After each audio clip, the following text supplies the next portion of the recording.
I always try to understand what is the problem when you see a successful woman. I really don't understand the problem.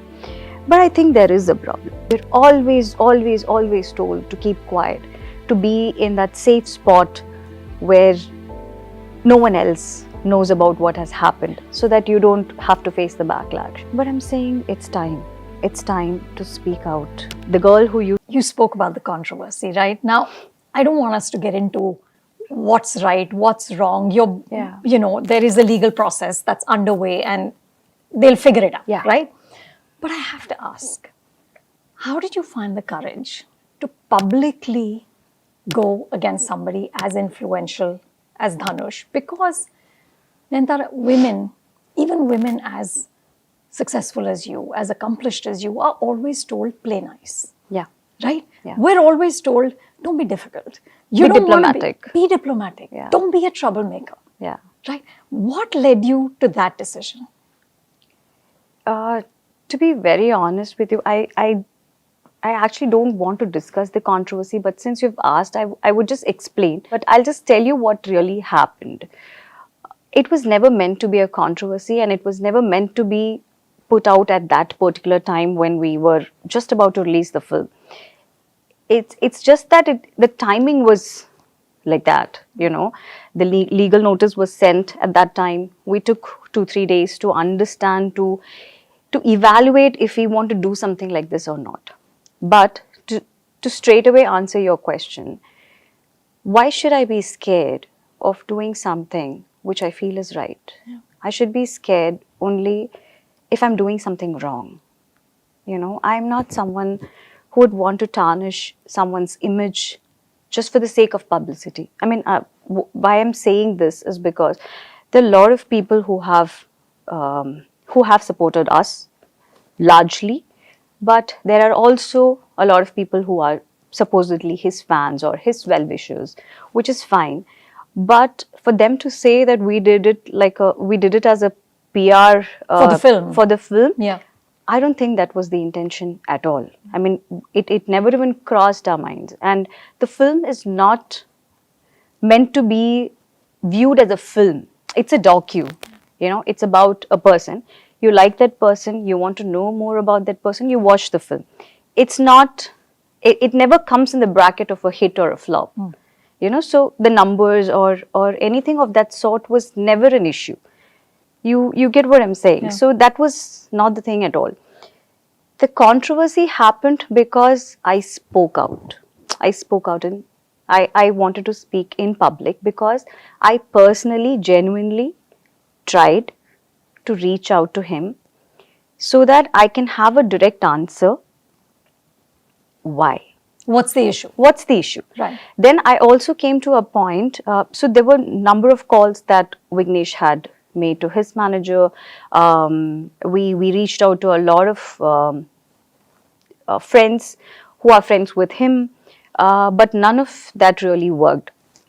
Then it came to a point where we did not want to use the clips because both of us believed, Vignesh and me, both of us thought that it's okay for him to not give the NOC because it's his rights. It's his film. And I'm genuinely saying that on camera, that it's okay to not give the NOC. It's completely fine. It's your call. It's your call. It's his film. He has all the rights to say, use these clips, don't use these clips. You know, so we went past that whole thing. Then we just wanted to use 4 lines that Vignesh had wrote in the film. That was very personal to us. So that's the only thing that we really wanted in the film, for which we really tried, because those 4 lines would really sum up our life, our love, the kids we have, you know, all those things. Everything about our life would get summed up in those 4 lines, and that's why it was so important for us to have those 4 lines in the film, and that's what we were trying to get. Yeah. For which I'm not someone who usually likes to call someone and disturb them and ask them for a help or any kind of obligation. But I thought it is very important for the documentary that we are doing. And I genuinely thought that he would be the first person to say okay to it, you know, because he's been a friend. And it's not that we were born enemies or anything. We have always been really, really good friends. And I don't know where and how it all changed over the past 10 years. I don't want to get into that. He might have his own reasons. I might have my own reasons. But I got to that point where I actually spoke to the manager, which I usually don't. I spoke to him and I told him, listen, it's okay if you guys don't give the NOC. It's fine. It's his space. It's his rights. It's absolutely fine. We are anyways not going to use any of the clips.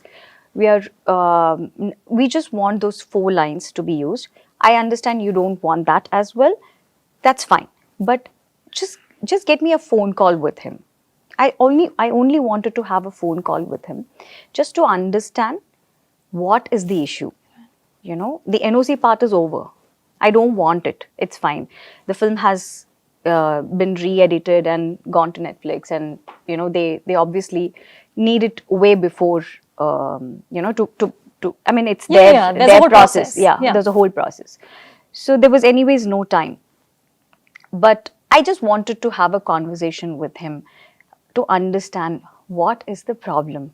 Why are you so angry with us? Or are you really angry with us? Or is it something that people around you are creating? Or if there is any sort of a misunderstanding, can we clear it? We don't have to be the best of friends, but can we clear it out so that when we see each other, you know, somewhere, someday, we can at least say, hi, how are you? Yeah. You know, this is exactly what I really wanted, and this is what I tried. But even when that didn't happen, I wasn't angry at him. I said, okay, it's fine. Leave it. We're not going to use the lyrics. Let's make another song. So Vignesh made another song. He sang. He wrote the lyrics. He wrote new lyrics.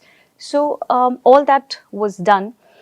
And even after that, when the trailer released, the BTS footage that was, you know, that was captured on our phones before, and you know, the thing that people don't understand is that there are a lot of people who are saying it's his footage and it's his rights.